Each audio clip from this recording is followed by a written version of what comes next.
A lot of this isn't going to make sense to you, and I'm sorry about that. I'm just going to start at the beginning, with the house.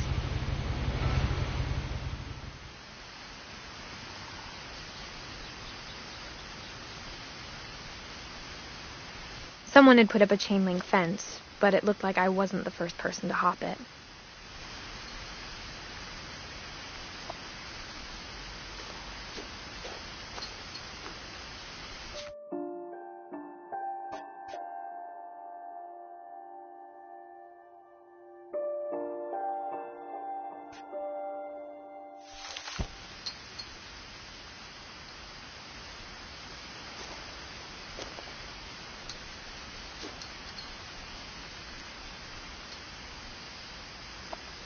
My brother Milton disappeared when I was 4.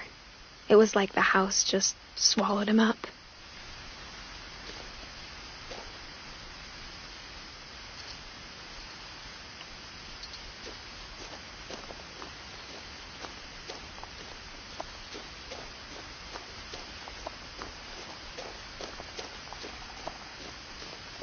I lived here until I was 11, but I wasn't allowed inside half the rooms.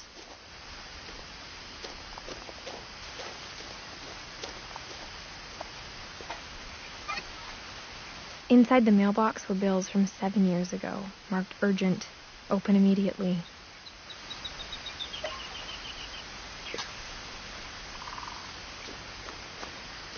I hadn't been back since my brother Lewis's funeral.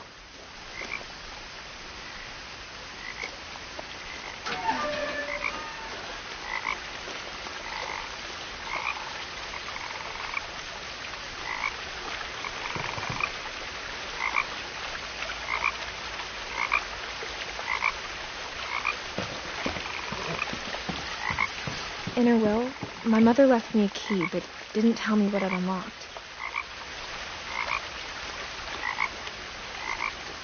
Maybe she thought I'd know. Or she thought that the mystery would be enough to bring me back.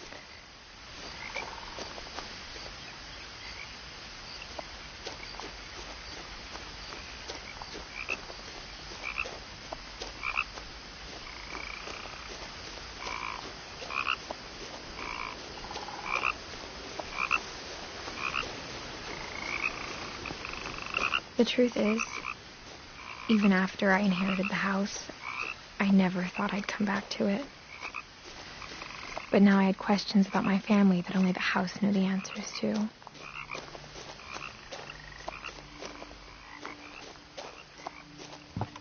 The woods around the house have always been uncomfortably silent, as if they're about to say something but never do.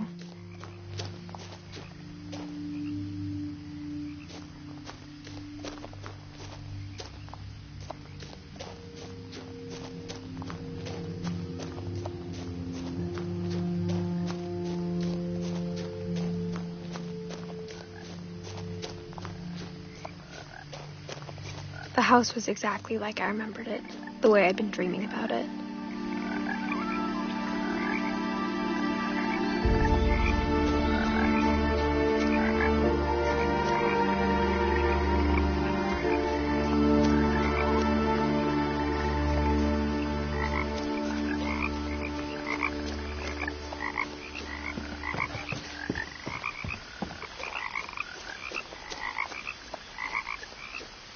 As a child, the house made me uncomfortable in a way I couldn't put into words.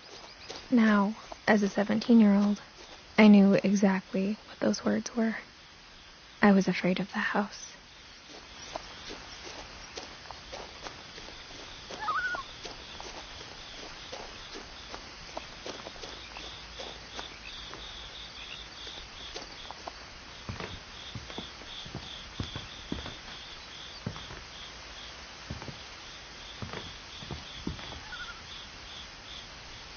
I hoped the key might unlock the front door. It didn't.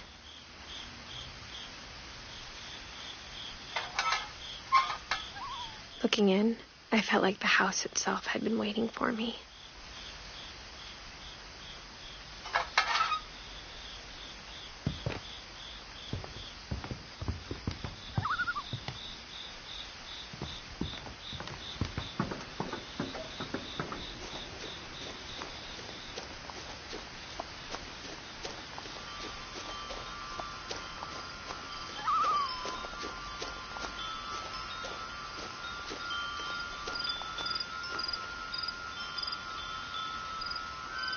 house felt like it had always been here.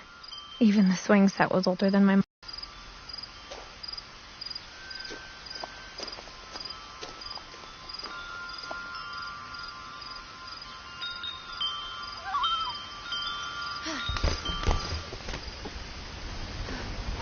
Crawling through the doggy door used to be a lot easier when I was 11.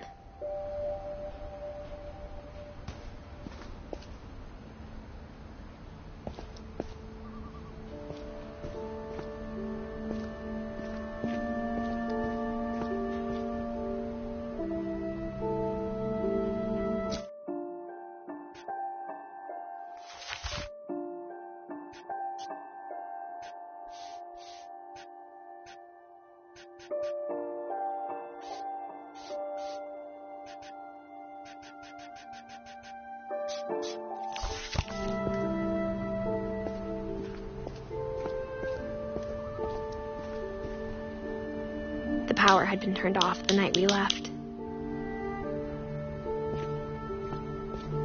For the first time in years, I felt like I was home. But instead of a family, there were just memories of one.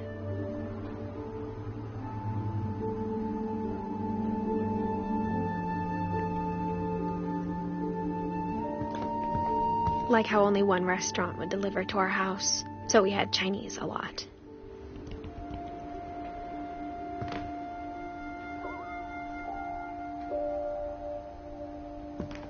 Or how after Louis started working at the cannery, we all got sick of eating salmon.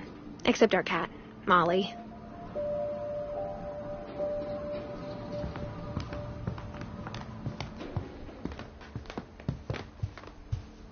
The table was still a wreck from the night we left.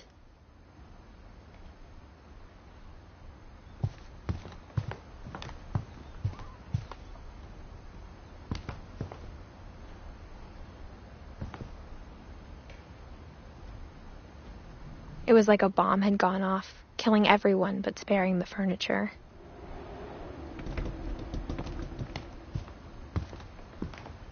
Nothing in the house looked abnormal. There was just too much of it, like a smile with too many teeth.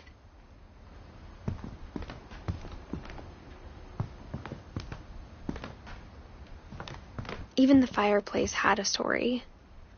Edie told me the bricks came from the original house, after it sank.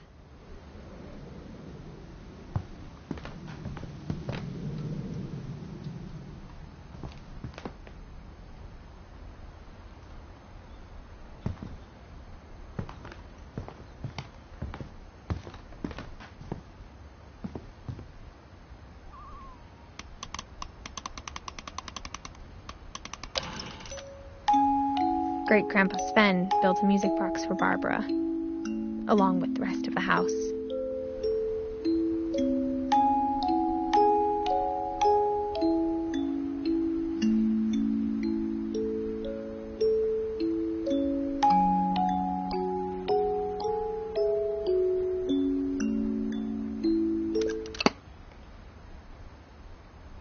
Mom always told me to stay out of the basement, so I wasn't too surprised when the key didn't fit.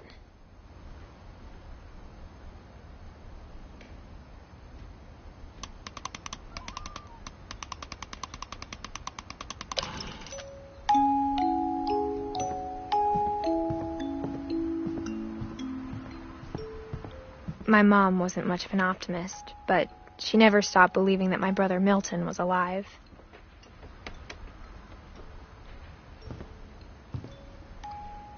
A lot of things got left behind in the whirlwind of that last night.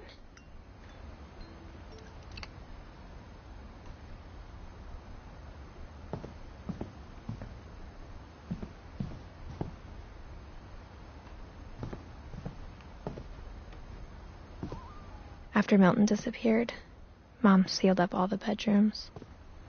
Then Edie retaliated and drilled peepholes.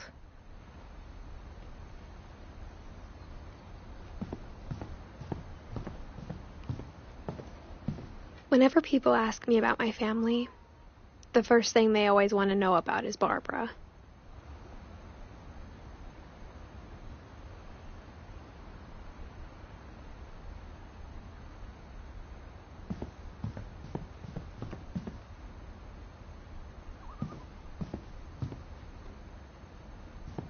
Edie's father, Odin, built the original house.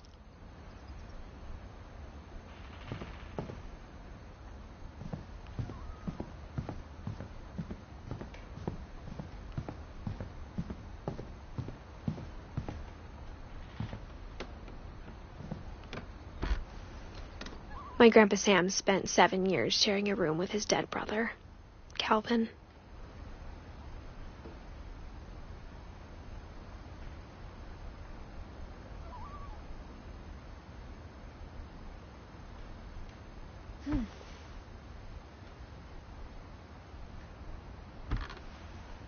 As a kid, I just assumed every house had peepholes and sealed rooms you weren't allowed inside of.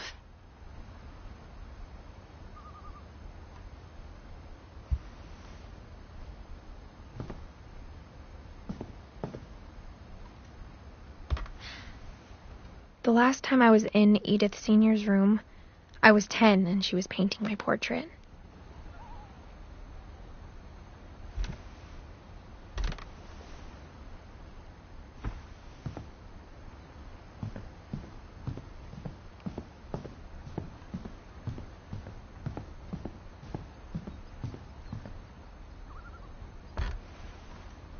Molly always seemed like a girl I could imagine being friends with, if she hadn't died in 1947.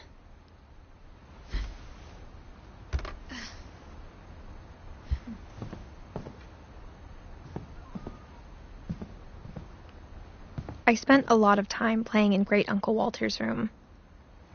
I think my mom sometimes regretted not sealing it up.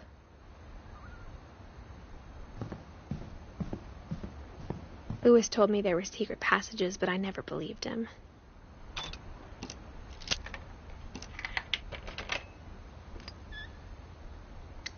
Turns out, my mom was really good at keeping secrets.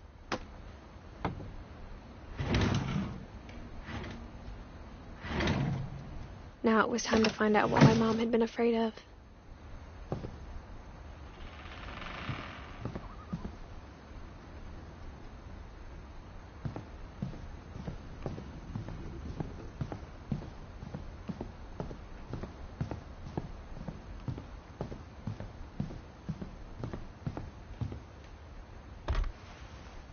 Barbara was a child star for 2 years, until America grew out of it.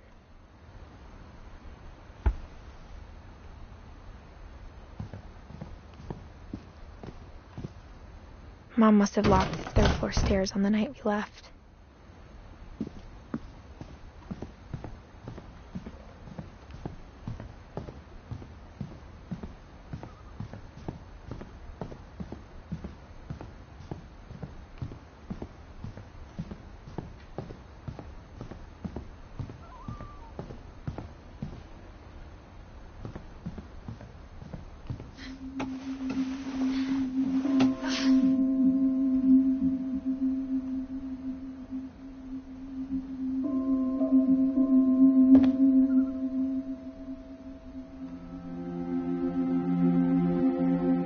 Reading this, maybe it sounds like I had a plan. From the paintings on the wall, it was clear my brother Milton had been here before me.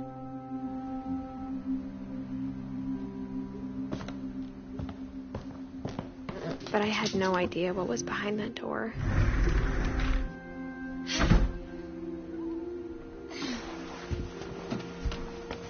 Just like I had no idea where all this was gonna lead.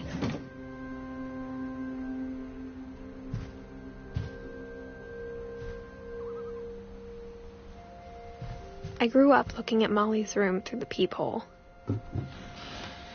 Molly's gerbil had a tiny bedroom with its own even tinier gerbil cage.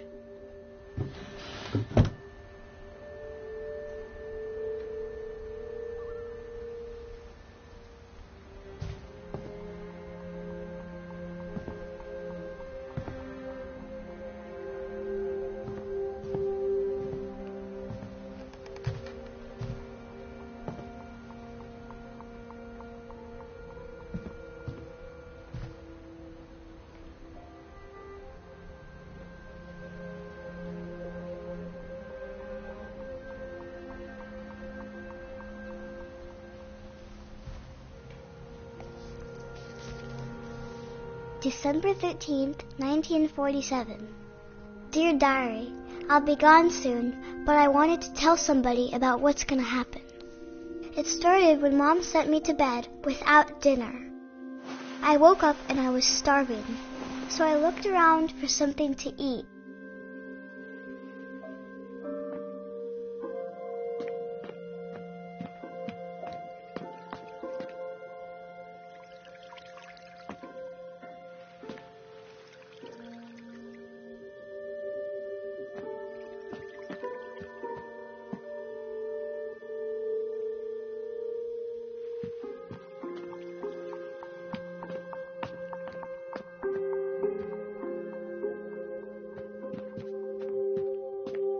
The gerbil food was dry, but I didn't mind it.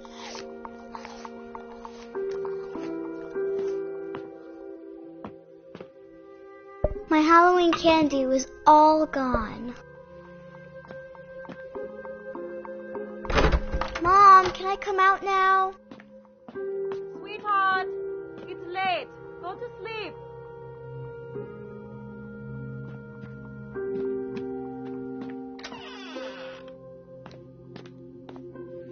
I kept eating and eating.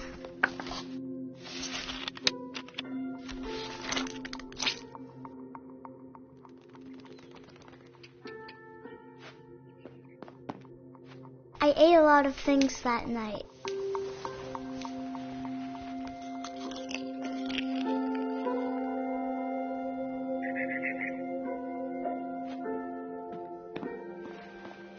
Then I heard chirping outside my window. It was a barn swallow going back to her nest. I reached out for her.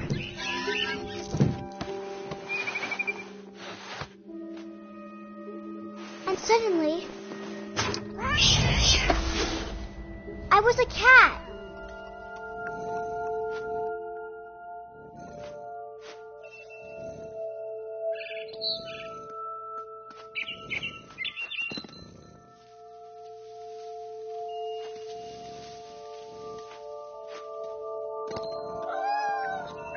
I tried to be quiet, but the bird was really scared.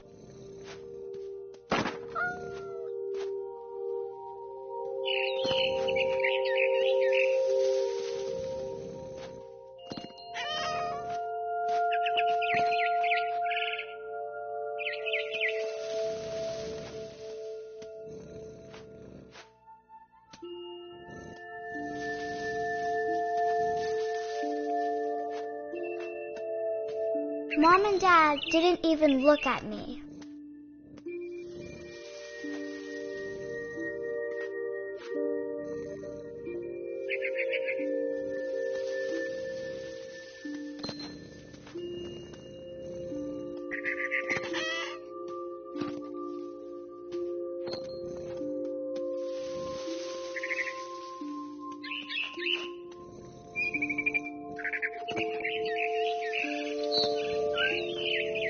The babies were all gone.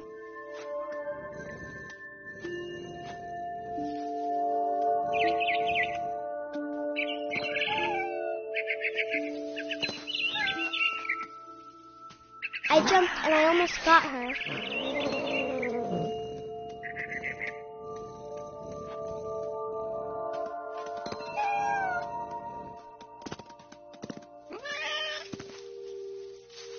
I could tell she was getting really tired. Now I was up in the big tree. I promised Dad I wouldn't climb it anymore. All I cared about was eating that mama bird.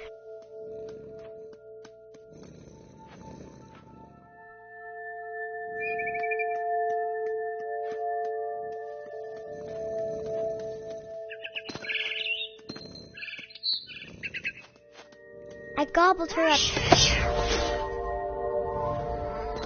And suddenly, I was an owl. First, all I heard was the wind. Then I heard little teeth nibbling in the grass.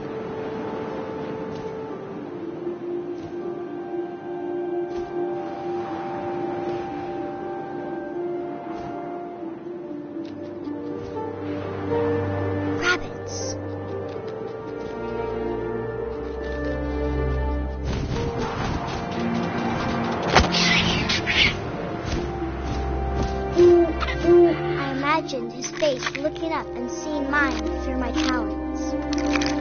I swallowed him up, and I didn't chew one bit. Then I flew off to find something bigger.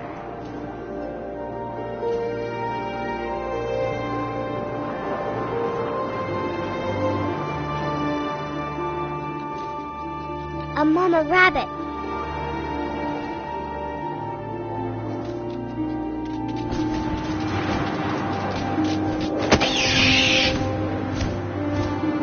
She was almost too big to carry.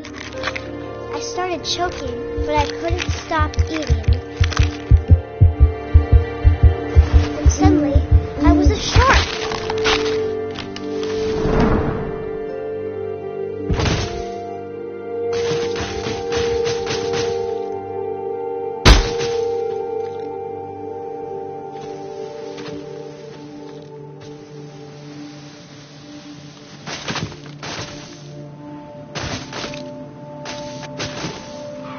I rolled off a cliff and into the ocean. Now, I was hungrier than ever.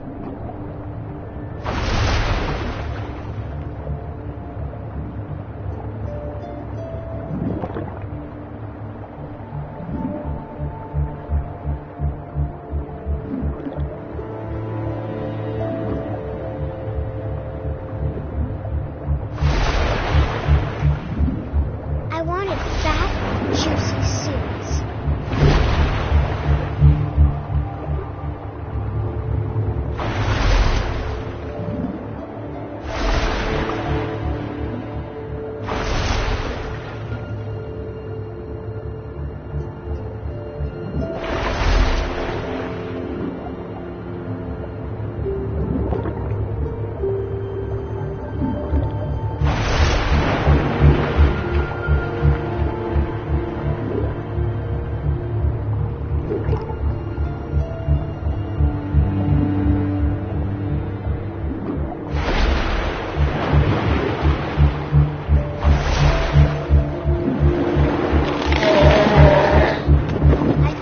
Her flipper, and it tasted really good.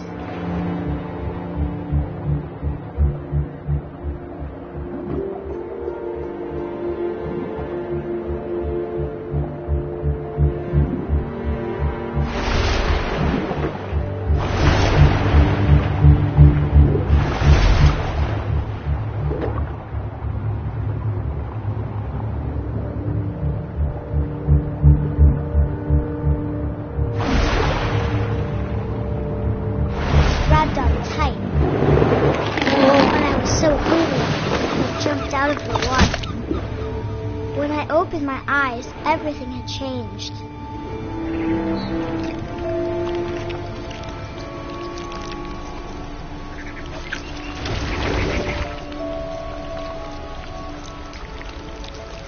Now I was a monster, and I smelled people everywhere.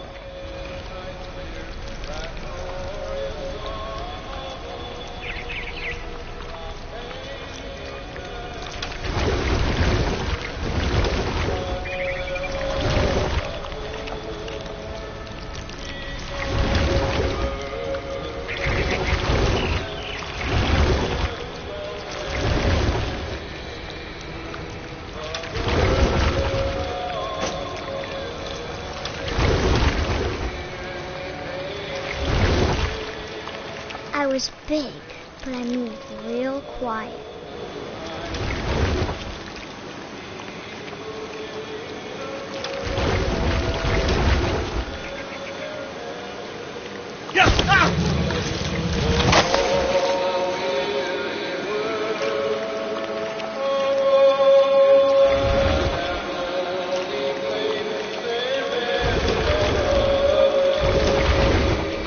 I wanted to stop, but also I didn't.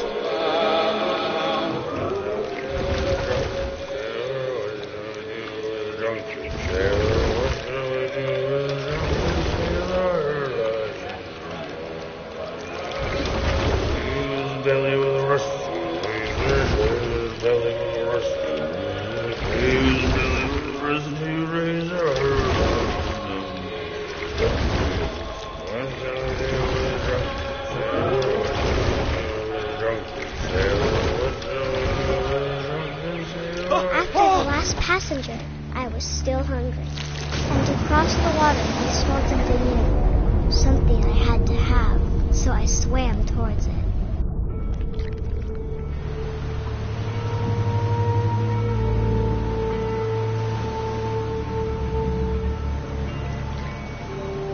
I slithered onto the sand, and the good smell went into an old pipe.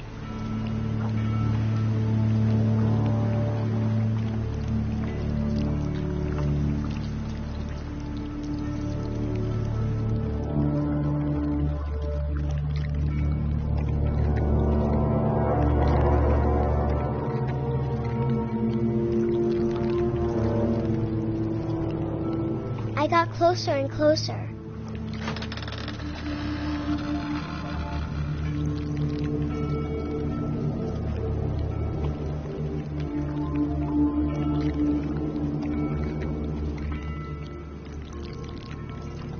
All of my stomach started growling.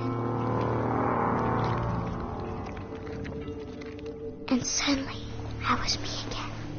I held my breath for a long time, but I couldn't hear anything. I think it's waiting for me to fall asleep. But it's not going to wait much longer. It needs to be, and we both know I will be delicious.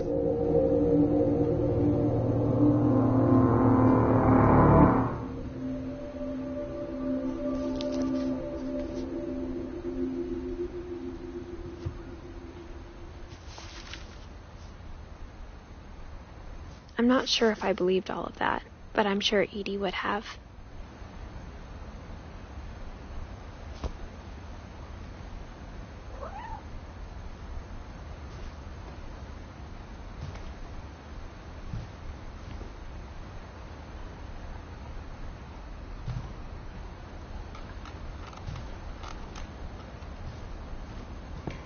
I can't describe it, but I felt like some part of Molly was still here.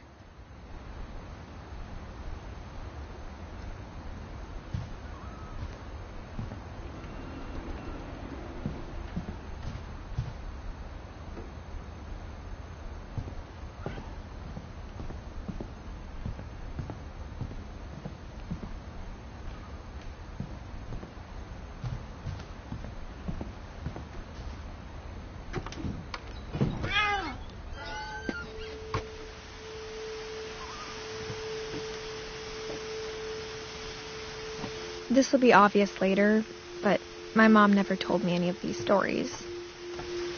Edie would have, but Mom didn't like bringing up the past. Though, when we adopted a stray kitten, she was the one who named it Molly.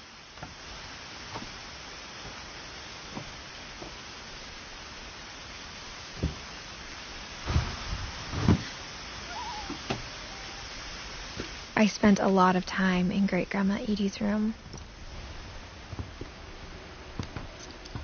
We got along, and it was a good place to hide from my mom.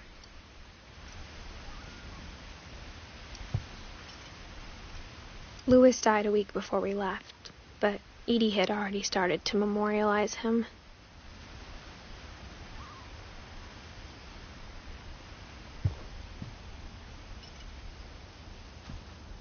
Her room was like a museum.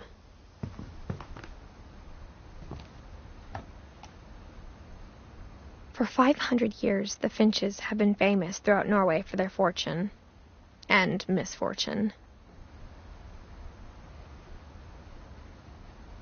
Odin Finch buries the latest victims of the family curse, his wife Ingeborg and their newborn son, Johan. On January 7th, 1937, he set sail with his family and his house, hoping to leave the curse behind.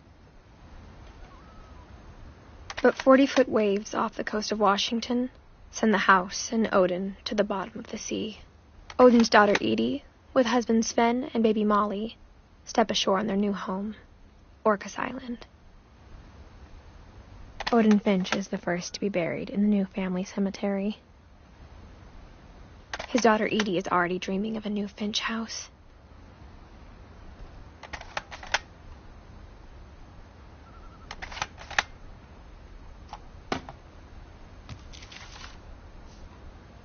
Whatever's wrong with this family, it goes back a long ways.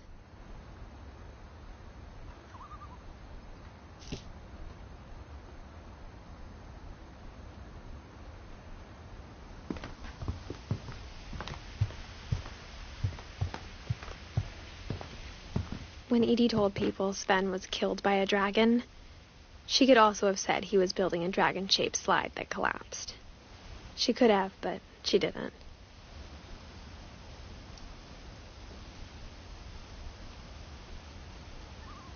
Even in her 90s, sometimes Edie seemed a lot younger than my mother.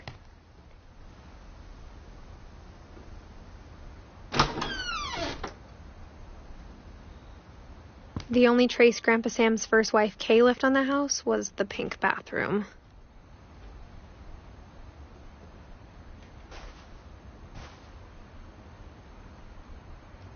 It was a pretty big trace.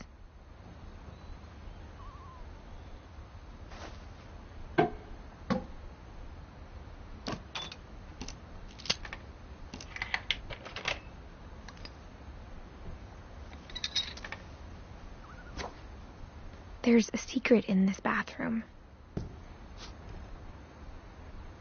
It's in the last place you would look. It isn't in the cupboard. It's hidden in this book.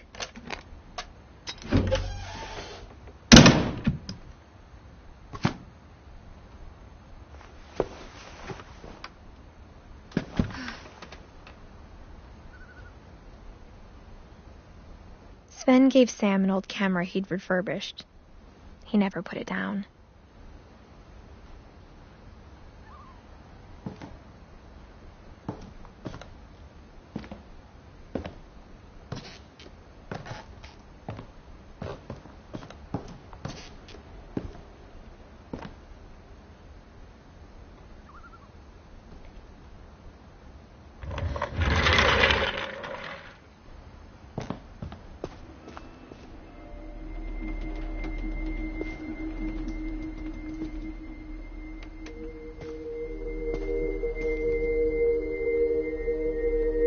I knew Grandpa Sam had a twin.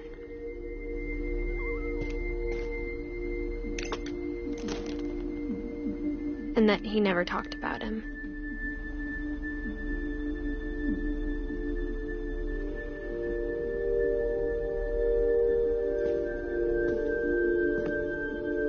I guess my grandpa didn't like history any more than my mom did.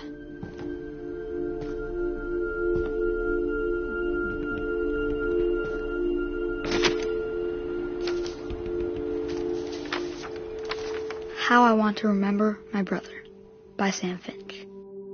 The thing I remember is that when he made up his mind, that was it.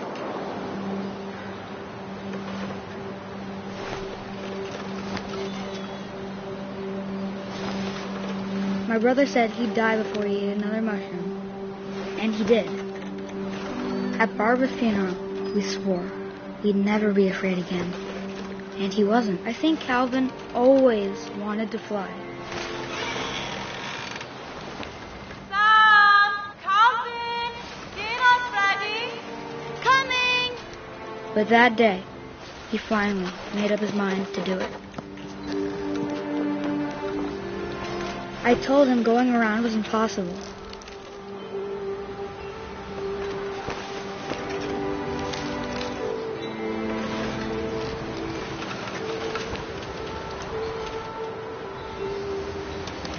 Maybe if I hadn't said that.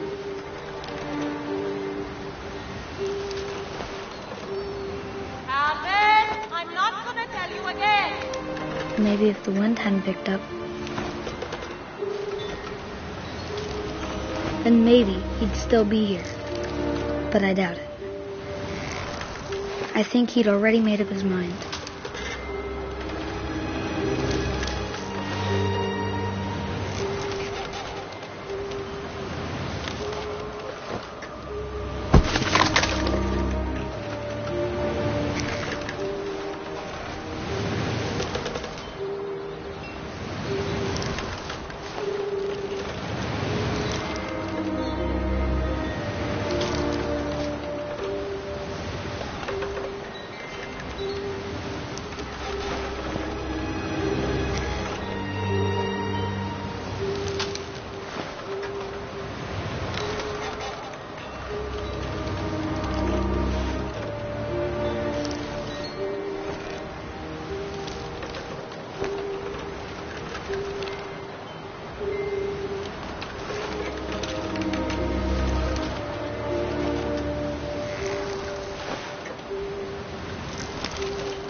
That's what I want to remember about my brother.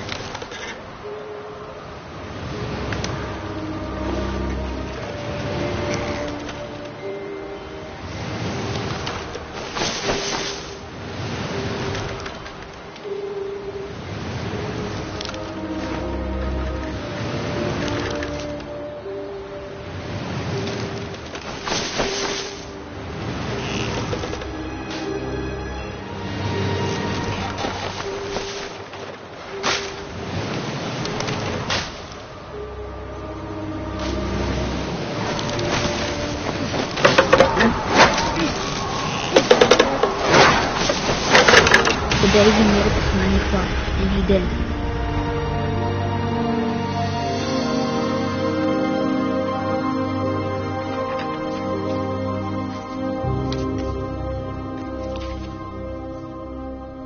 Calvin's story felt strangely familiar. When I was younger, I remember trying to do the exact same thing.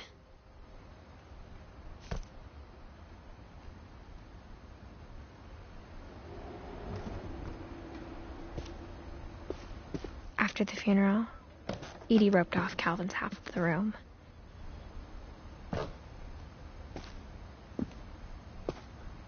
Mom said Grandpa Sam enlisted at 18 and never set foot in the room again.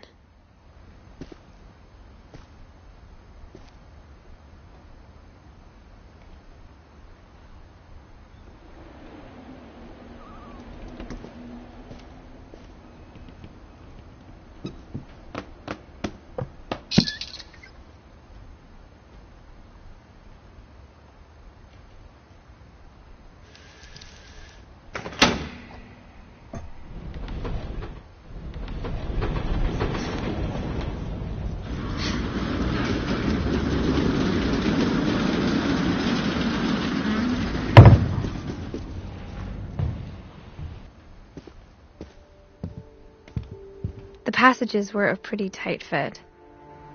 They'd obviously been built for smaller hands and bellies.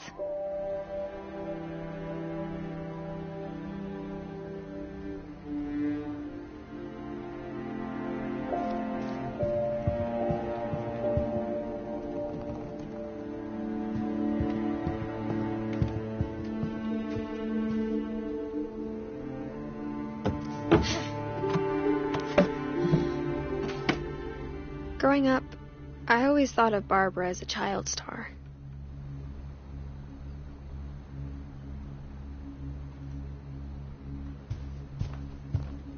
I never thought about how hard it must have been for her afterwards.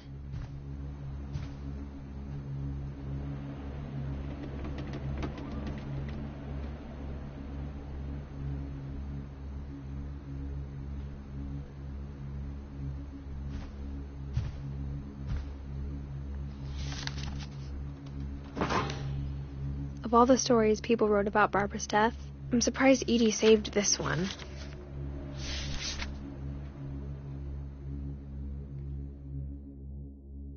Old Jack here with another ghastly tale inspired by America's most unfortunate family. I'm calling it The Surprise Ending of Barbara Finch. As a child star, Barbara was famous for her scream. Now at 16, she was all washed up, a has-been. But in a lucky break, she'd been asked to perform her signature scream at a local convention for monster movie fans. It was just the boost her career needed. Unfortunately, her scream hadn't aged well. Getting better. I think you just need the right motivation. Her biggest fan and current boyfriend, Rick, was about to demonstrate when... Now that was a great scream. It was Barbara's father, Sven. He'd slipped into a table saw and had to be rushed to the emergency room. So Barbara got stuck babysitting her youngest brother, Walter. Her convention comeback was canceled. Okay, I'm hearing frustration, but I'm not hearing terror. What if I tried... A gang of hoodlums in Halloween masks have been terrorizing Orcas Island tonight. Police are urging residents to... That came from the basement. You're right! Also, I loved your delivery on that. Why is your basement door locked? Because my dad likes making puzzles and secret passages. There's a key hidden in the music box. The secret is to keep winding and winding until finally the key pops out. Thanks, babe. I'll be back in a sec. 20 minutes later, Rick hadn't returned. So Barbara went to look for him, right on cue. She reached for the music box.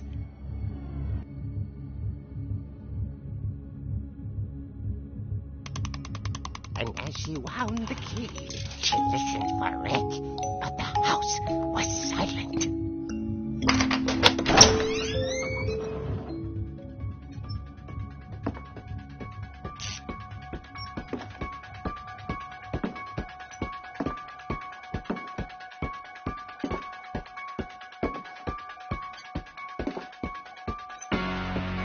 She found Rick's crutch and imagined the worst.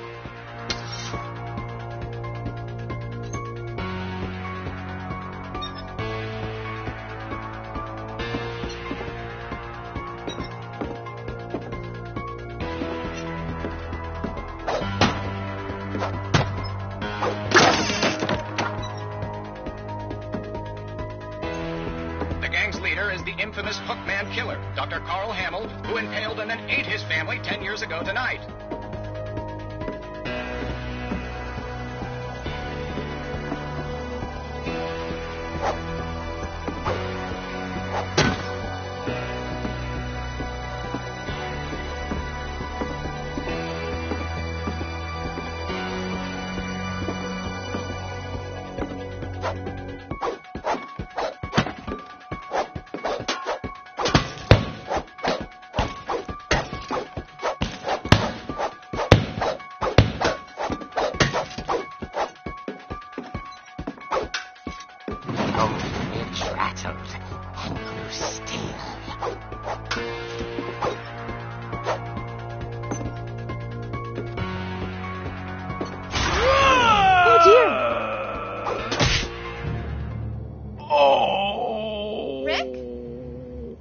Barb, relax. I was just trying to scare you to help you find your scream. Well, I'm not scared, Rick. I'm furious. Then act furious. All I'm getting from you now is that you're hurt and confused and She threw him out, but she kept a little something to remember him by. Barb, have you seen my other crutch? And she was still holding it when she fell asleep watching the Late Picture Show. Hours later... Barbara! Walter, what's going on up there? Ah! Okay, I'm coming up, but if this is a trick, you're dead, Walter.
Walter had vanished, but his bedside radio was still on.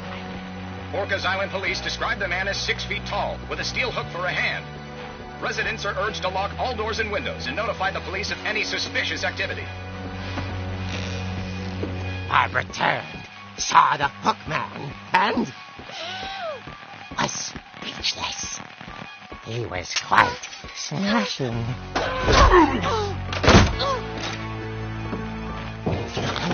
was.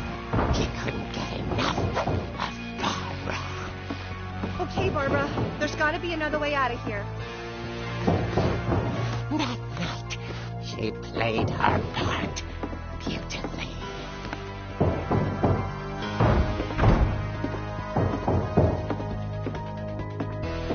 Molly's door hadn't been opened in years. The hinges groaned.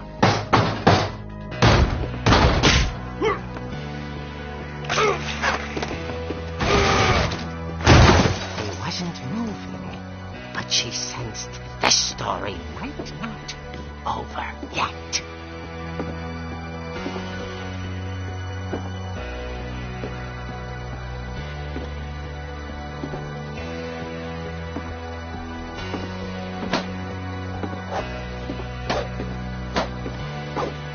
The hookman had vanished.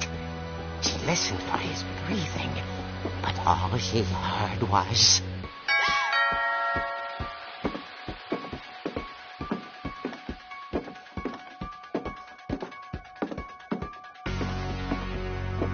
At the door, she heard whispering. It was coming from inside the house.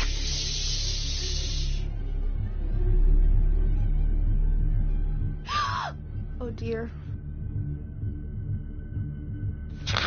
The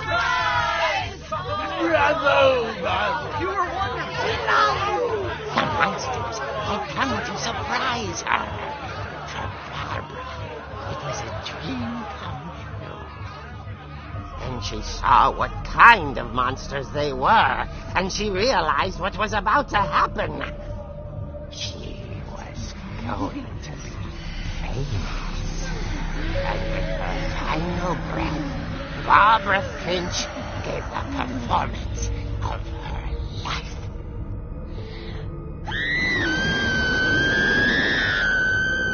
I wasn't there myself, but I hear Barbara was magnificent. Poor girl. She had a taste for stardom. But unfortunately, so did her fans. Of course, the police blamed it all on poor Rick, who disappeared the same night. And little Walter, hiding under his bed the whole time. They took it all pretty hard, but that's another story. As for Barbara, tucked inside the music box is all they ever found of her. Her ear. Now that's what I call a real eerie tale.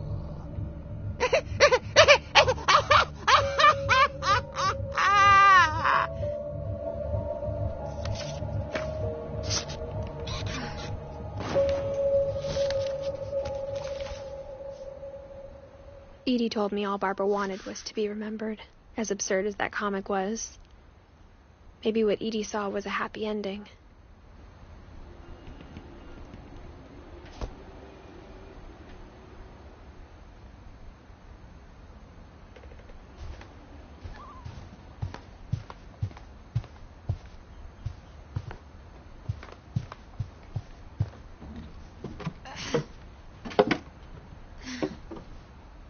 I guess now I know why Mom didn't like me playing with the music box.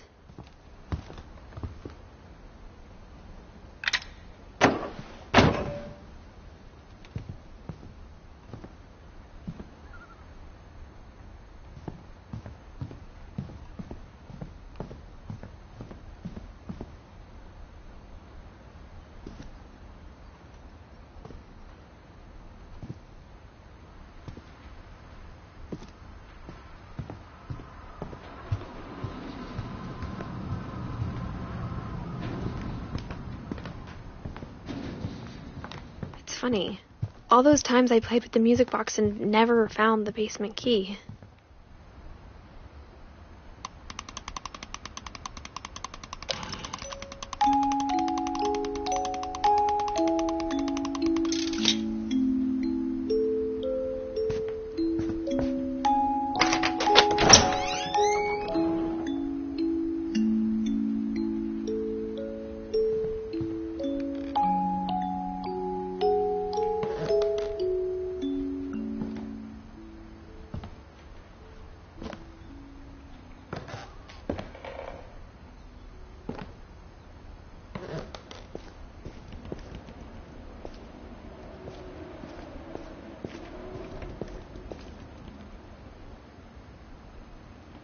Mom said the basement was off limits, unless I wanted another tetanus shot.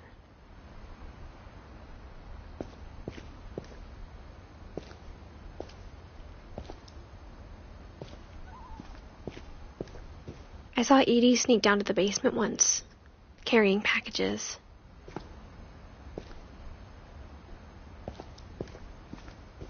I thought maybe she was hiding presents.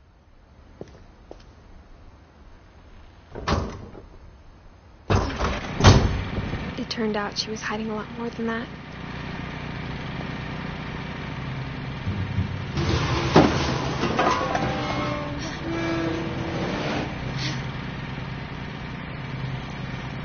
I remember asking Mom once about where Walter had gone.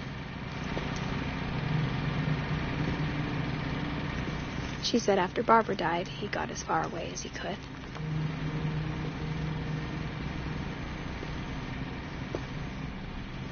If there's a pattern in all these stories,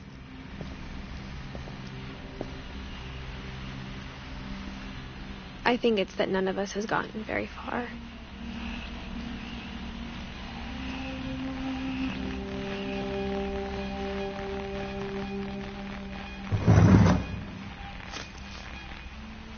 Goodbye, everyone. I can't believe I've been down here for 30 years. On that first day, after the shaking started, I didn't think I'd survive a week.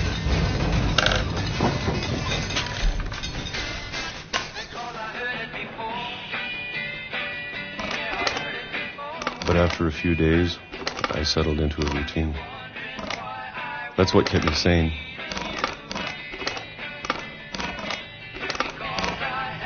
Having a schedule, living for today.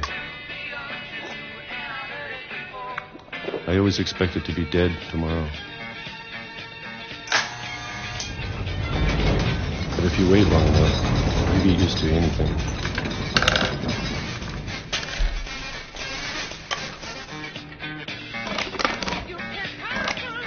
Even a monster on the other side of the door starts to feel normal. Almost friendly.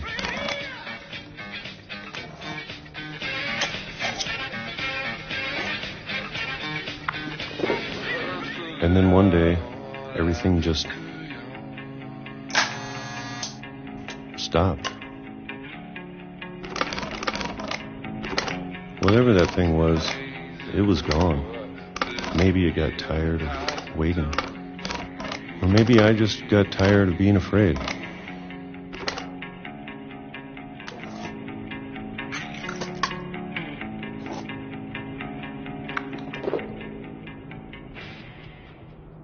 It's been a week now, the longest in 30 years. I'm done waiting. I have to leave while I still can.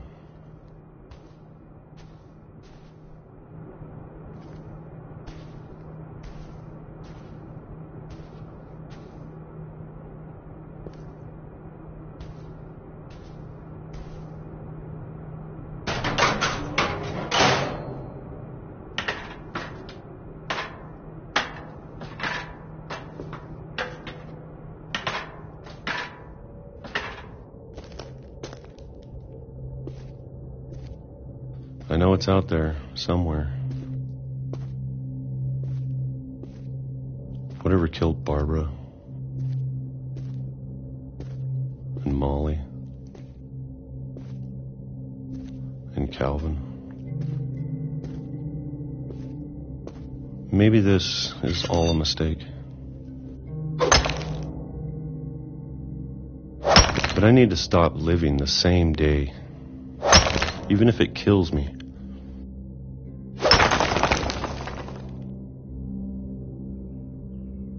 Whatever's out there, I want you to know I'm ready for it. I'm going to appreciate all of it, especially the food. I don't mind if I only have a year left, or a month, or a single week. I'd be happy with one real day. I can already imagine the sun on my face.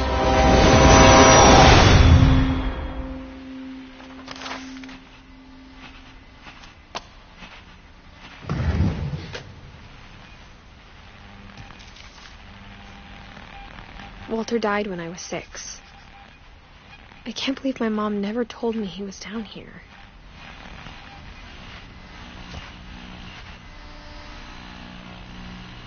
I'm sure my mom was trying to protect me.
Maybe she was afraid I'd end up like Walter.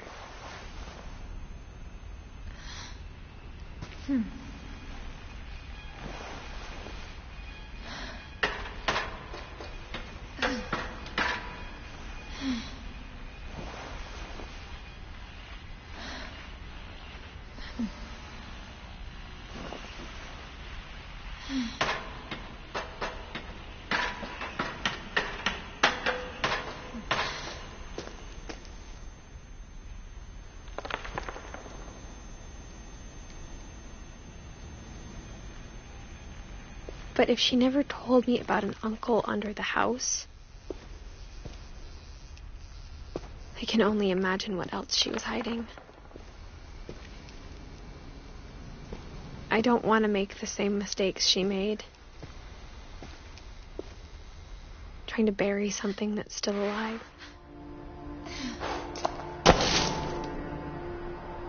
Now that there's only one of us left, or maybe 2, I thought it was time I heard the stories for myself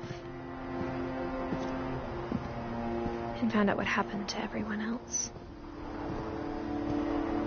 But now I'm worried the stories themselves might be the problem.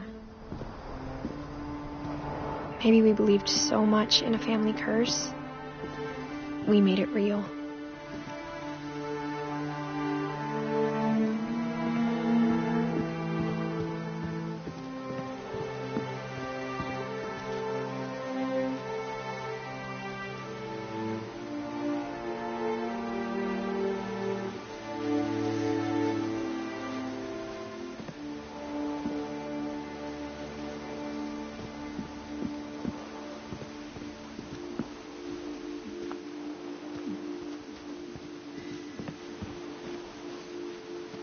I don't know if I should even be writing this.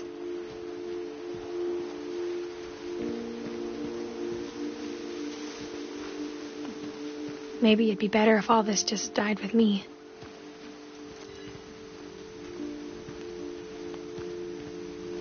But I thought you should know about your family.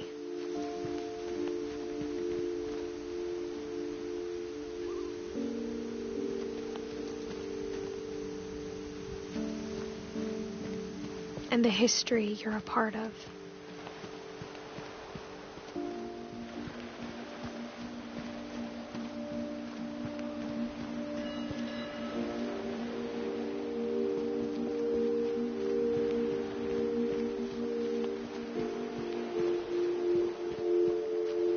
Though, to be honest, I feel as lost as you probably do right now.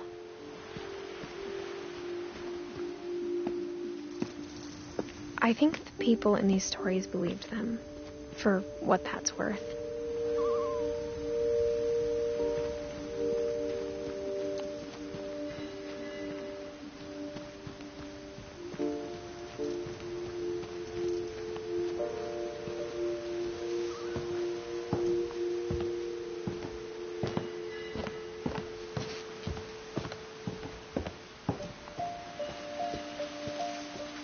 you look at the house, at that history of imagination and stubbornness and madness,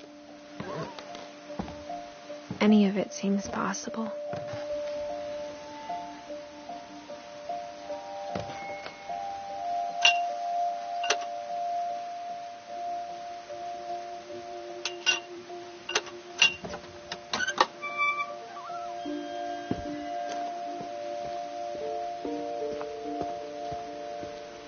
I think we've been surrounded by death for so long, we've just gotten used to it. What kind of family finishes building a cemetery before starting the house?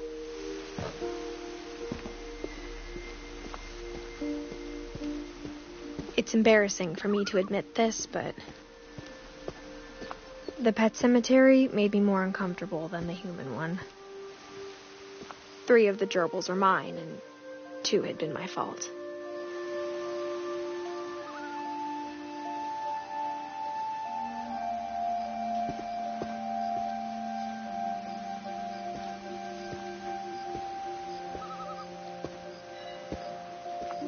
Sven built the house, but it was Edie who designed the cemetery.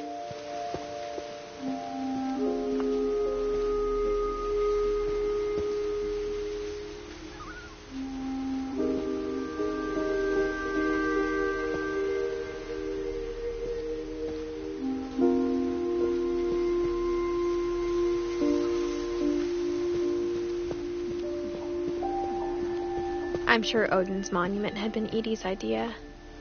My mom was always trying to move on, but for Edie, the past never went away.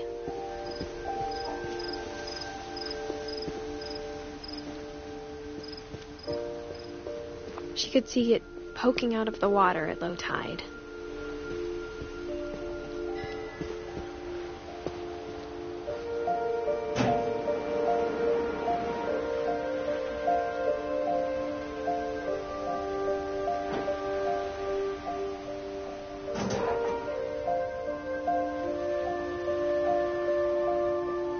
Edie said she dreamed about the old house every night.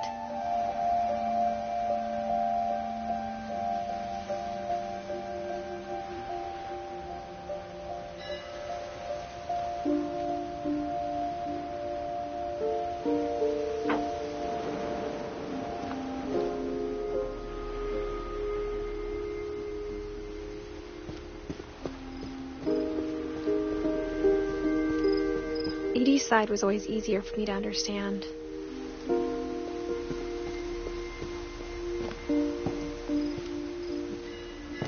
But the older I get, the more I can see where my mom was coming from. Her dad had been pretty strict, but it wasn't enough to save her brothers. She was just trying to do better.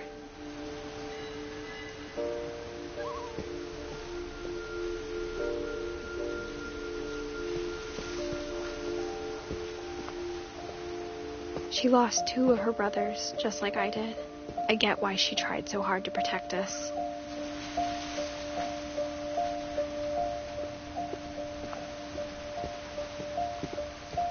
There's so many things I wish I could ask my mom now. Part of me thinks this is what she wanted all along. For me to come back someday and find everything out for myself.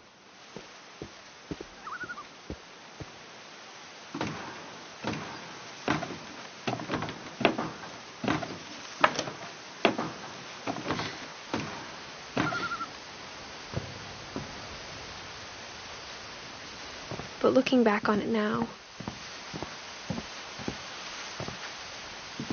if she told me there was going to be so much climbing, I never would have come when I was 22 weeks pregnant.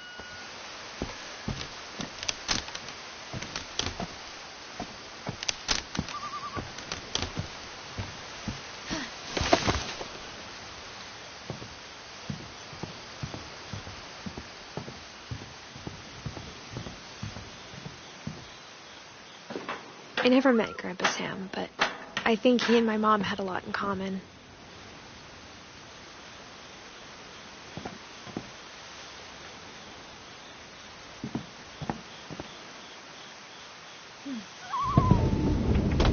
They were both pretty intense. Sam spent his life shooting photos, but Mom said he got nervous being in front of the camera. I guess we're all afraid of something.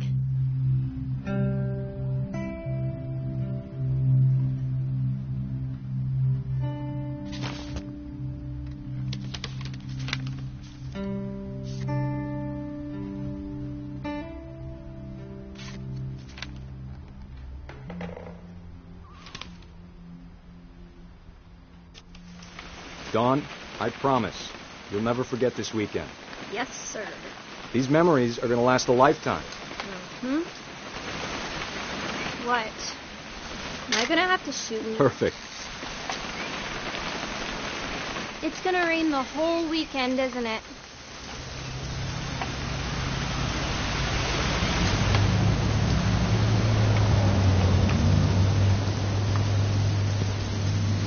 I will never forget this weekend, Dad. That's the spirit. Okay, got it. I'm going to take some pictures, okay? Just be careful.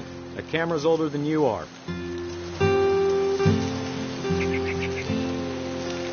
Definitely should not have drunk all that coffee.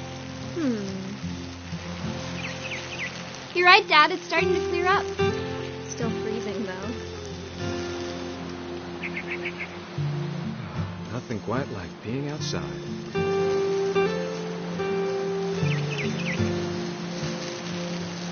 Hold still while I take a picture of you. I definitely won't be moving. Are you done yet? Does it sound like I'm done? Oop. A little more gas in the tank, I guess. Hey! That's a keeper. I'm just saying, I'm not always going to be here, Don. You'll need to remember this stuff, if you want to survive. I'll be fine, Dad. You know who else thought he was going to be fine? Some guy who died. Don, I'm being serious. I know, Dad. You're always serious. Doesn't being out here make you want to chill out? Well, to tell you the truth, I haven't been out here in 20 years.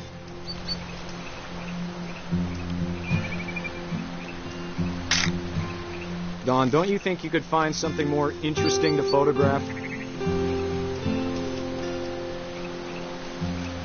Last time I was with my brother Calvin. Man, that was a great trip. Dad! Good eyes, Don.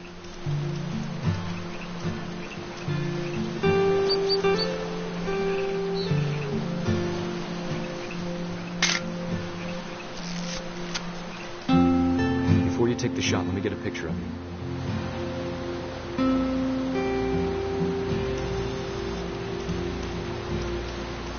Dad, I... Just breathe. Turn off your imagination. Focus on your target.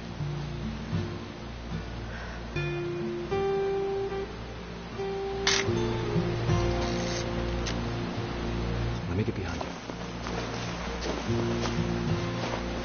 Do I have to do this? Don, you don't have to do anything. But if you want to survive, you'll need to be strong. Great shot, Don!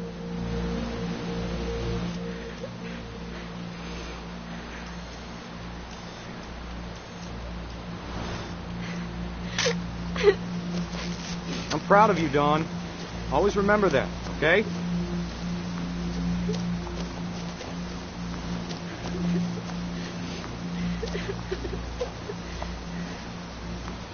Sorry, Don. Just gotta reset the timer.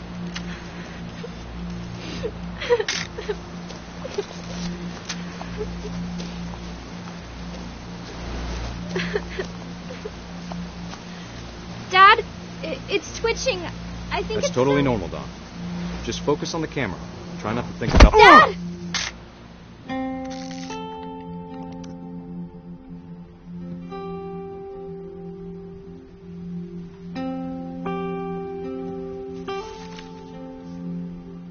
Of all these stories, that's the one I wish most that my mom had told me.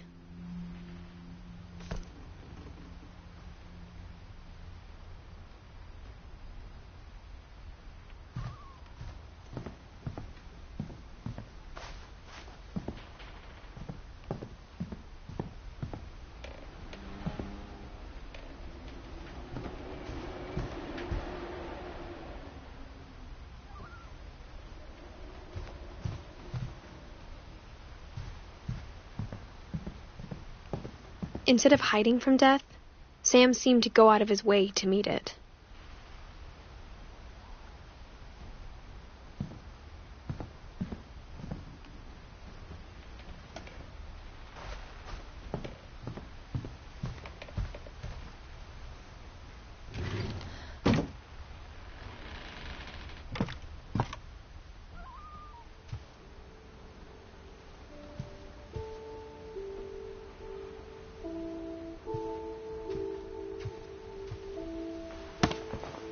After Sam died, my mom and Edie got really close. They'd both lost a lot.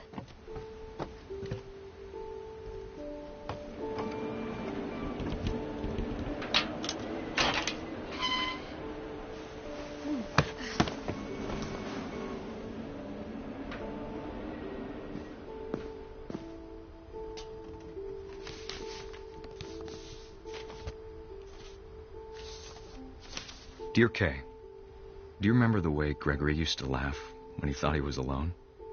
Like something funny was happening, but only he could see it.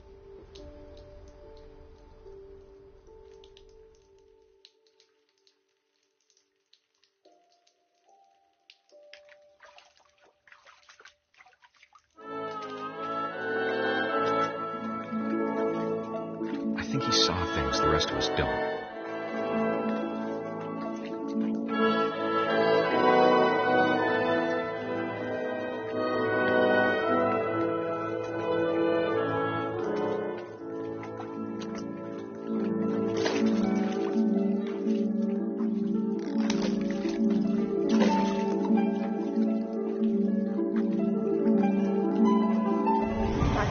Gregory, it's time to... Hold on, sweetie. Hello? Sam, I told you I don't want to talk right now. I wonder what he saw.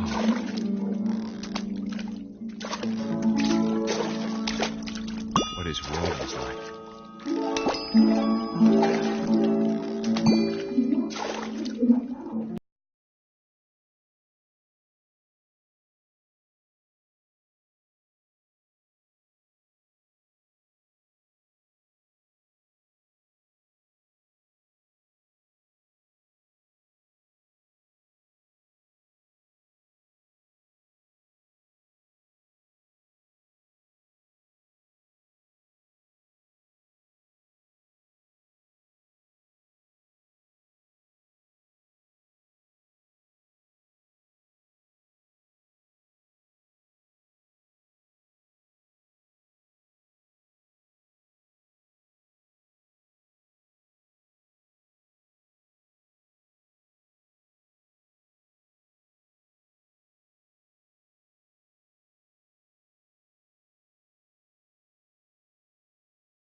Sorry about that, Gregory.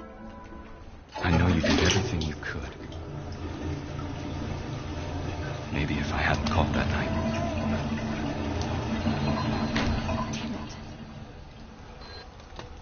Hold on, I don't want Gregory to hear this.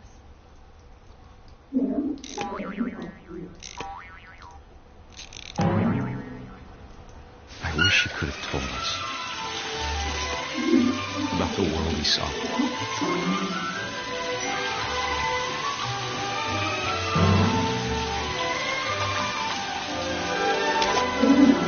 There's so much I don't understand about Gregory, about everything.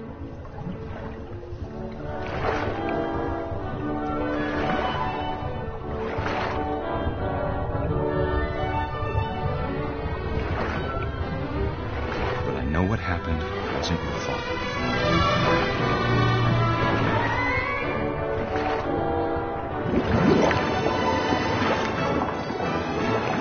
I'm sure he's happy. And he'd want me to be happy too. Good luck, Kay. Love, Sam.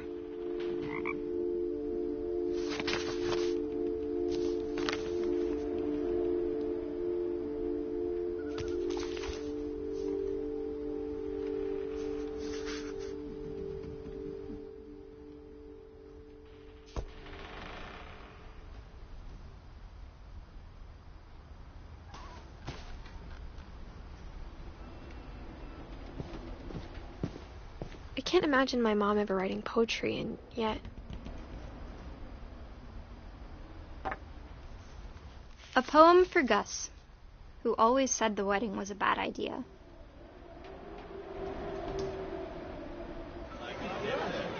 Our father never hit us kids, at least not very hard, before the day my brother said with teenage disregard that he'd be dead before he'd see a wedding in our yard.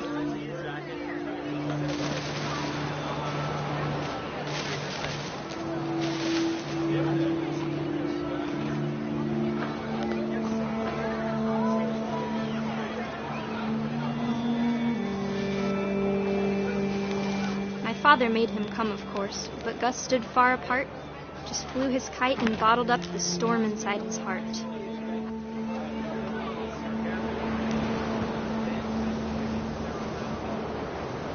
I tried to talk him out of it, but though he'd never met her, "We don't need a stepmom," were the words that I now pronounce you husband and wife.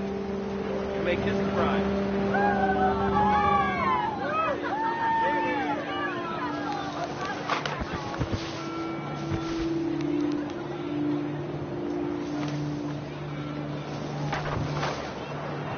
When the time for photos came, Dad ordered him to come here.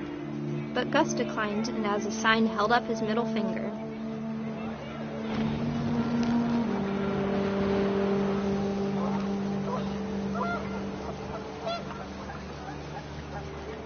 The wind picked up, and panicked geese appeared and quickly went. But all the humans did that day was go inside the tent.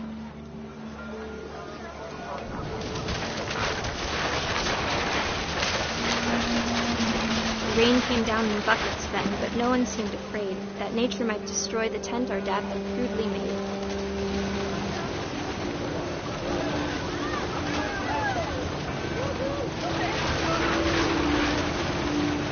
The thunder sounded much too close and full of angry power. But all my father said to this was, "Make the music louder."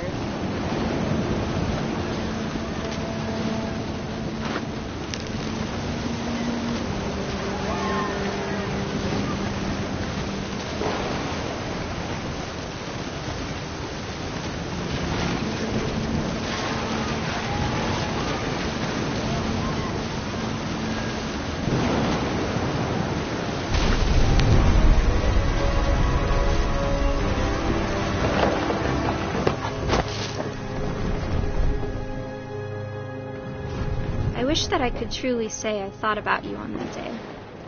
Out there on the beach alone, just you, the wind, the sea, and foam. But I didn't, until we found you.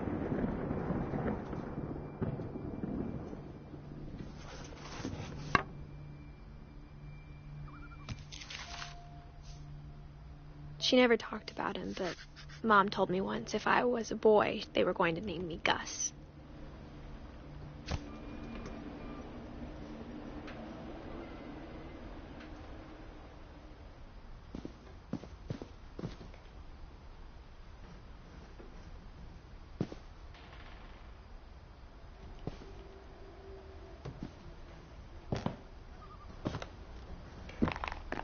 My mom moved up to the loft after her brothers died. At the time, it was as far away as she could get.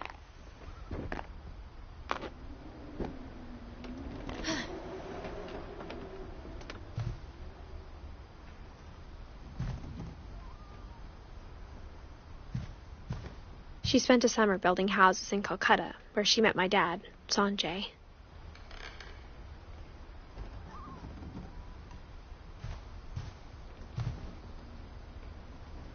Religion was another thing my mom never talked about, but I think it helped her a lot after her dad died.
My mom moved to India a week after graduation and got a job teaching English.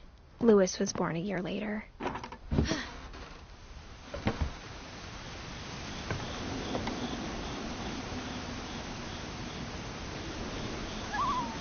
When my dad died, I don't think Mom knew where else to go. I'm sure Edie was happy to have her back. The house had to get a little bigger, but Edie was used to that. And for a while, things were good, almost normal. But it didn't last. The beginning of the end was Milton's 10th birthday, when Edie gave him a castle.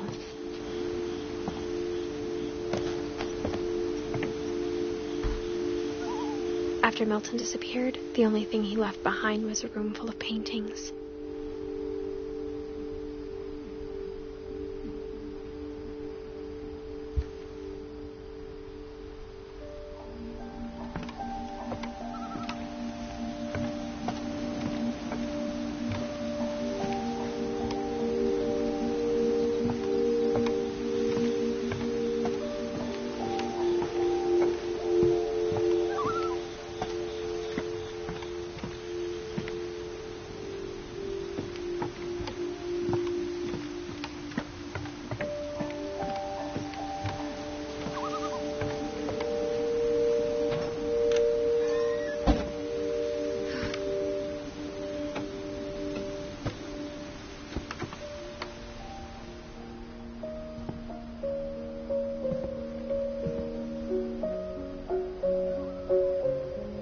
I think Edie was happy to finally have another painter in the family.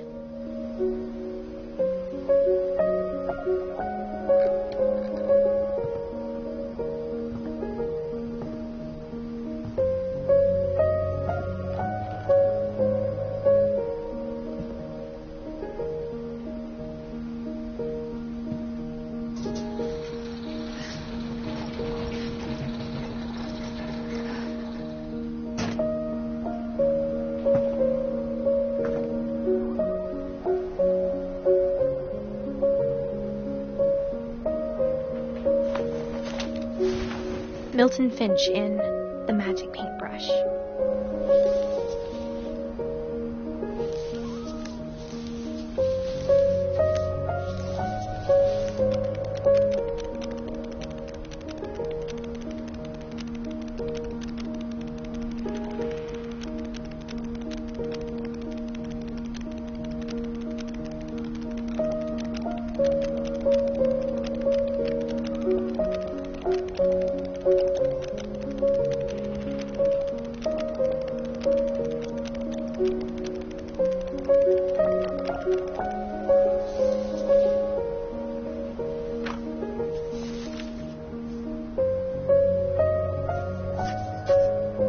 I was 4 when Milton disappeared.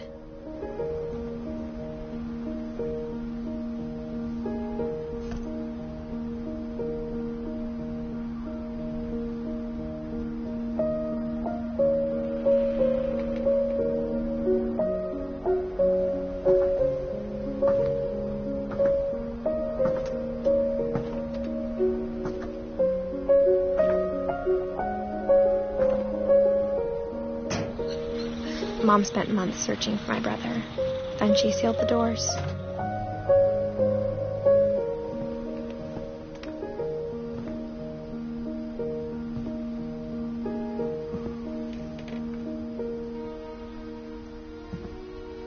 Whatever Milton had found in the house, Mom didn't want it getting out.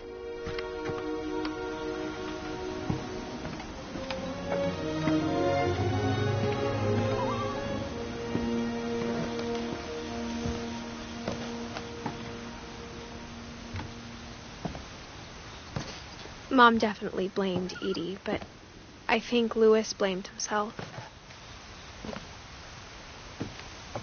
After he graduated, he just spent more and more time in his room, until Mom got him a job at the cannery.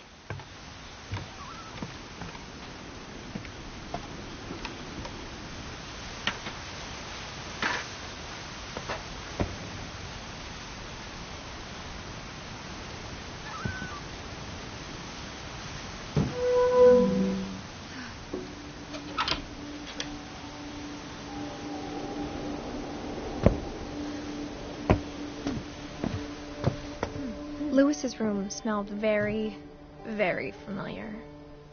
That part of him lived on.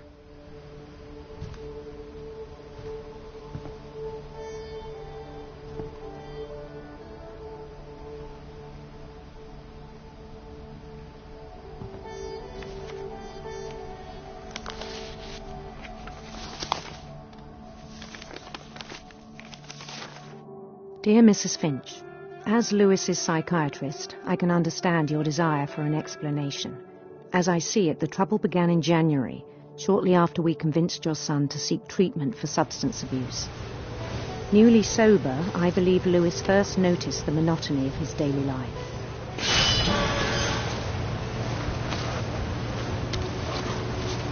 He kept working at the cannery, but he withdrew part of himself. In our sessions, I saw the same behavior. His mind began to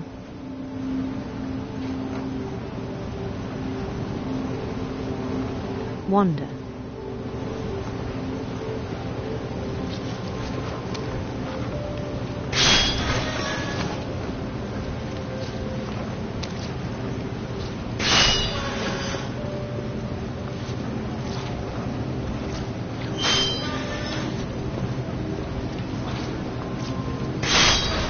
I asked him to describe it. He said he started small, imagining a labyrinth. He'd feel his way about.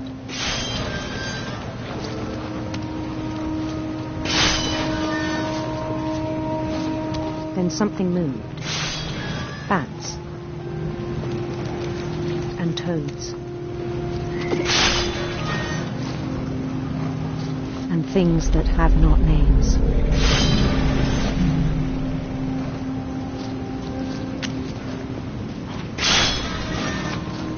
He knew it was all in his head, but he took it very seriously. I had hoped he'd find himself.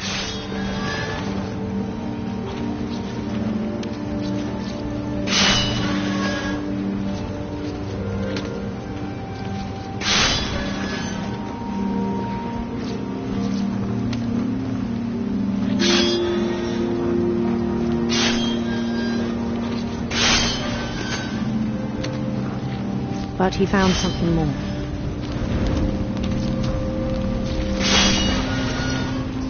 I worried about him then. Daydreaming at the cannery. I spoke with his boss. But he said Lewis had become a model employee. Methodical, tireless, focused. Like a whole new Lewis. So I let him go on.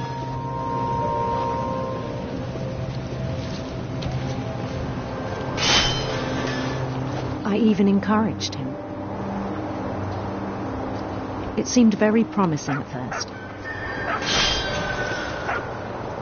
He told me he'd made a new friend.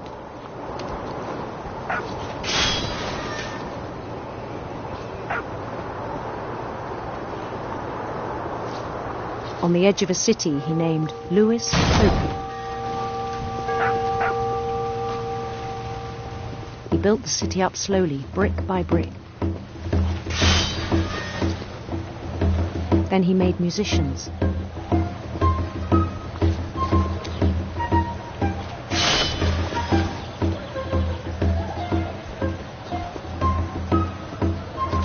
And songs for them to play. He talked about starting a band. And he was always humming something. Every day his imagination grew stronger.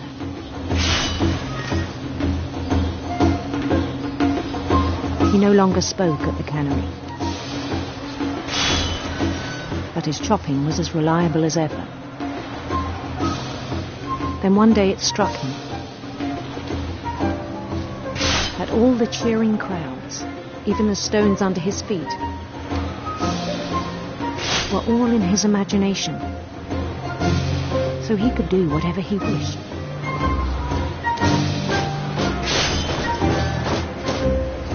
He held an election for mayor, and he won.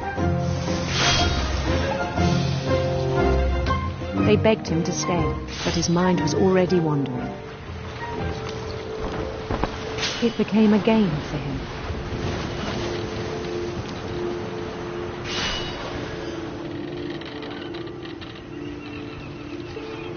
He'd conquer a city, then immediately push on.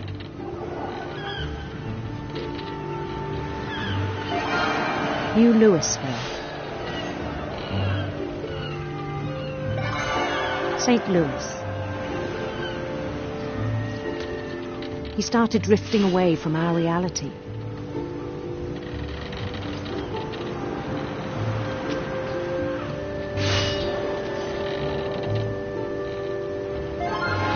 Minneapolis.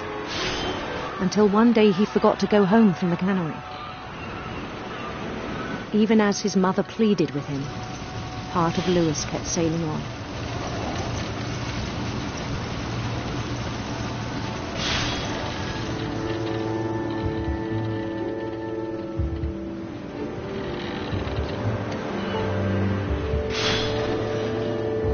In Louisburg, he heard rumors of a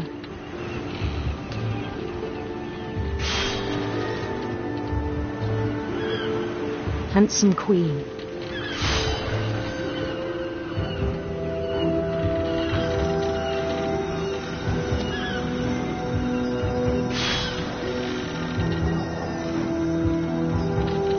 The queen was on her own quest for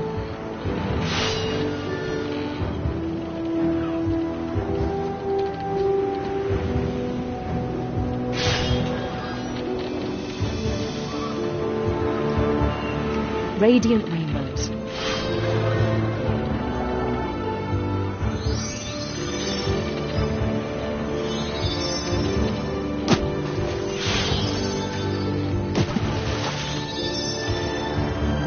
followed the sound of her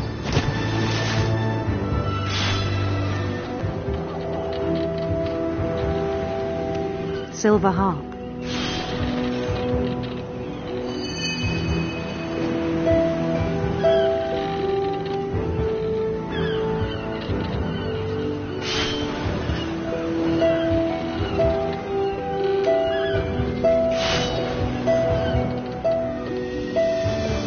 His chase led him to a golden palace east of the sun and west of the moon.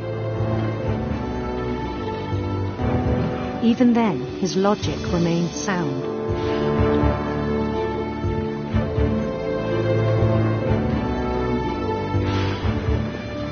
He knew the world was all in his imagination.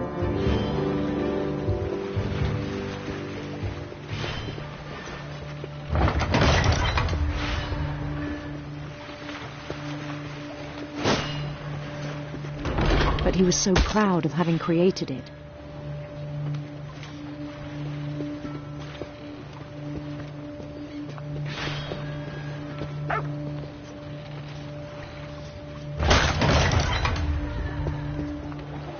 In his own eyes, he'd become something greater than a king.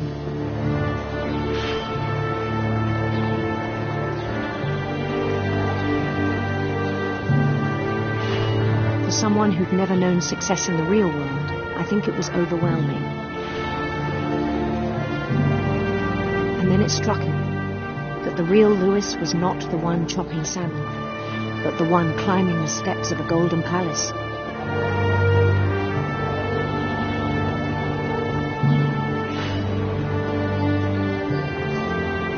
My imagination is as real as my body, he told me.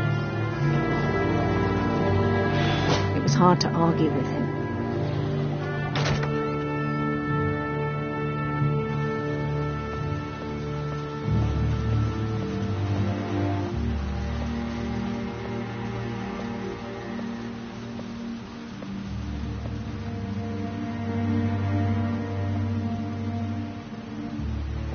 Began to forget the world we know.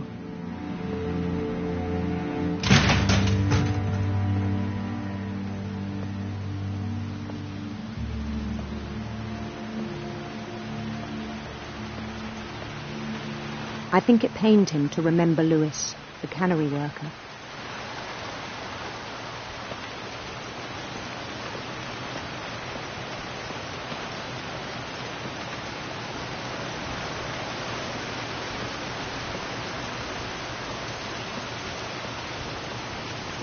He began to despise the man with a royal contempt.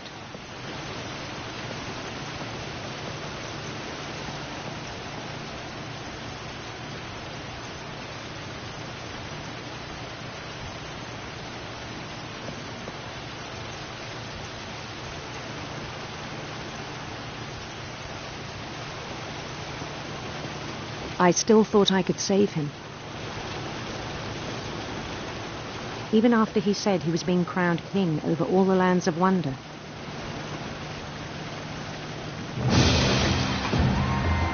The palace would be packed with his companions.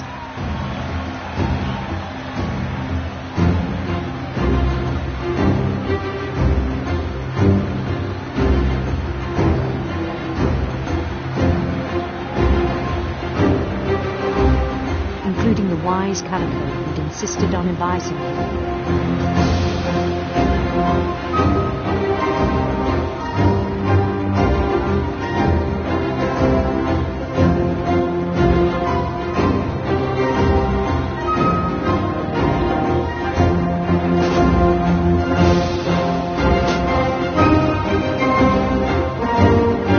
His queen waited, holding his crown.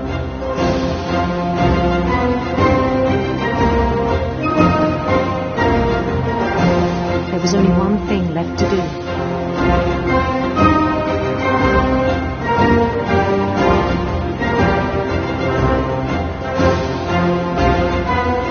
Bend down his head.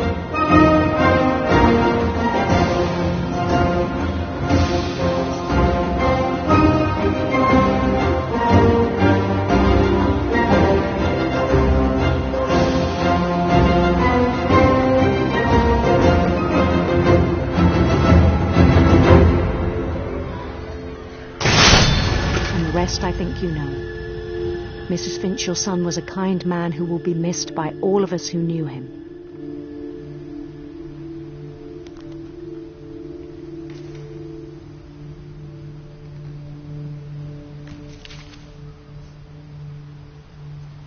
My brother was really cool. I wish you could have met him.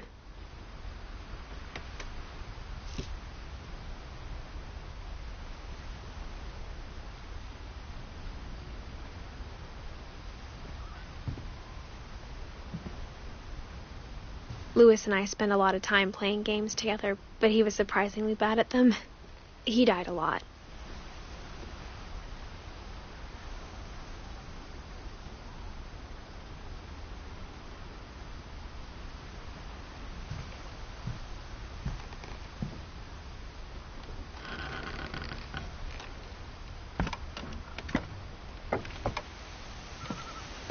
On the way back from Louis's funeral, my mom told me to start packing.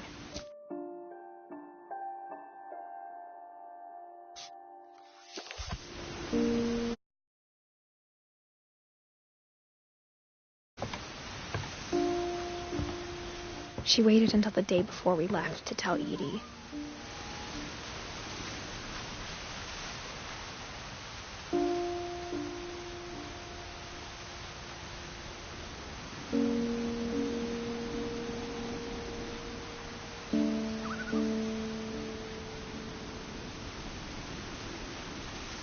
I'm not sure if she wanted to make it easier or harder.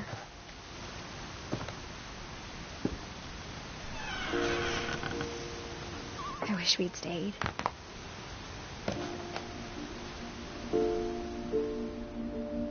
But I understand why we left.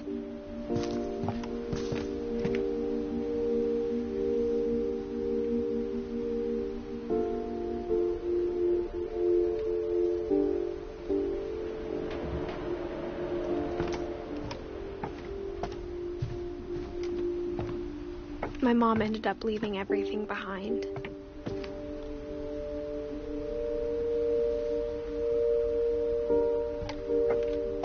What happened that night had been coming for a long time. Maybe it should have come sooner.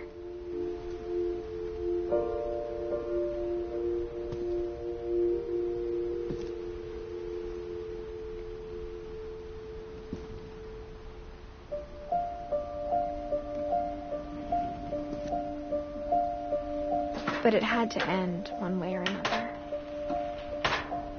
All that's left now is to tell you about that last night.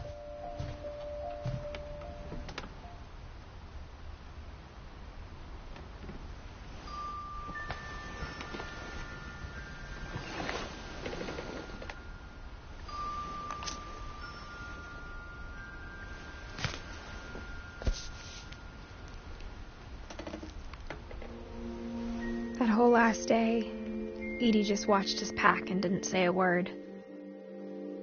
Until supper, when she raised her glass and said, "To our final night together, and all our final nights apart." Grandma, you know what I said about alcohol. Some of your medications are very Edith, specific. I left a present for you in the hallway. Why don't you go open it? The grown-ups have to argue now. I'm sorry, you're right. We're all leaving tomorrow. Let's just enjoy our last... I'm not leaving. Edith, you're excused.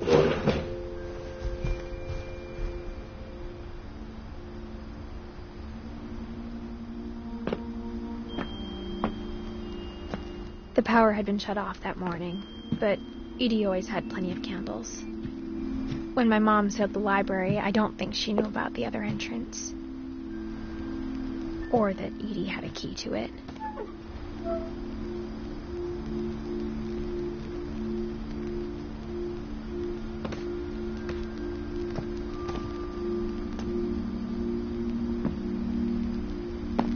That thing you're afraid of isn't going to end when you leave the house. Edith has a right to know these stories. My children are dead because of your stories. I think it's best if Edith and I leave tonight. We'll have the nursing home send a van for you in the morning. Okay?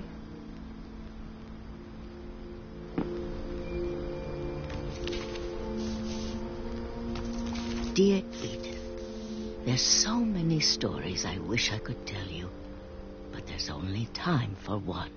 This is about what happened on the night you were born. That night, the tide went way, way out. It was the first and last time I ever saw the old house aground. There'd been an earthquake out in the middle of the ocean. They called it the lowest tide in 1,000 years. God, it smelled awful. You know, I've seen that house every day of my life.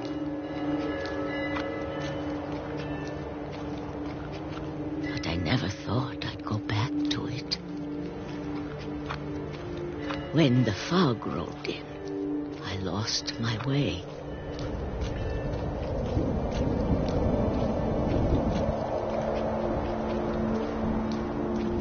I got turned around.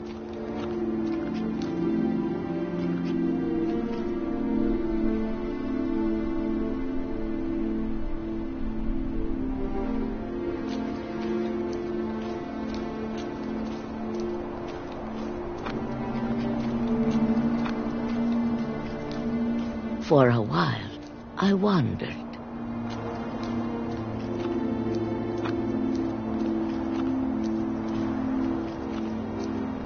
I started seeing things.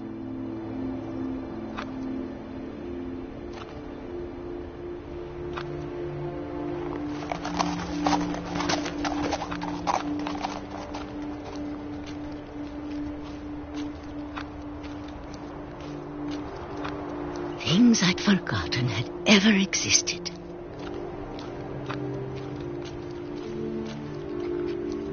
But when I saw them, they felt like old friends.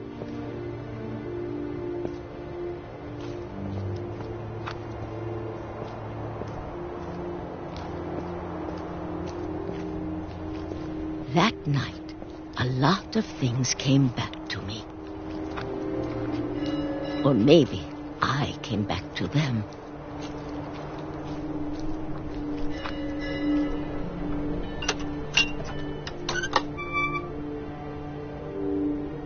Things I can't explain, but that I need you to try and... Edith, what are you doing in here? It's mine. Edith! Mom, you're gonna rip it. Let go!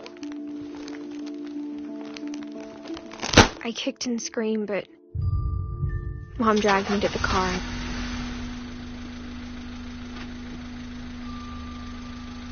I never saw Great-Grandma Edie again. The next morning, the van came to pick her up, but she was already gone. After that, we moved around a lot.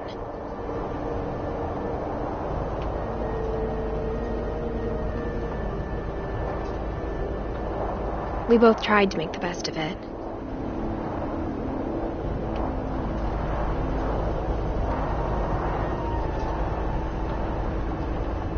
A few years went by.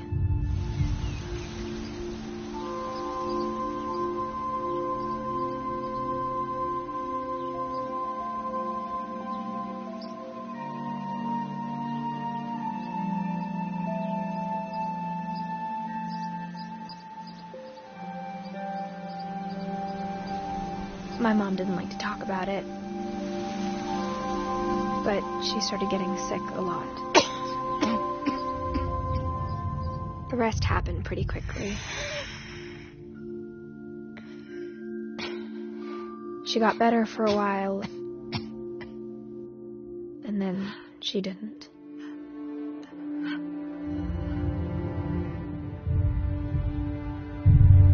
And then I was alone.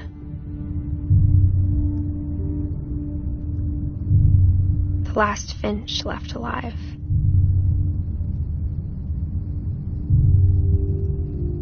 Until I found out about you. I'm still not sure what to tell you about all this. If we lived forever, maybe we'd have time to understand things. But as it is, I think the best we can do is try to open our eyes and appreciate how strange and brief all of this is. This journal was supposed to be for you. But now I hope you'll never see it. I just want to meet you and tell you all these stories myself. But I guess if you're reading this now, things didn't work out that way.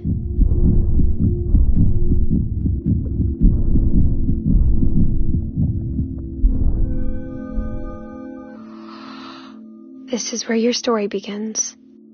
I'm sorry I won't be there to see it. It's a lot to ask, but I don't want you to be sad that I'm gone. I want you to be amazed that any of us ever had a chance to be here at all. Good luck.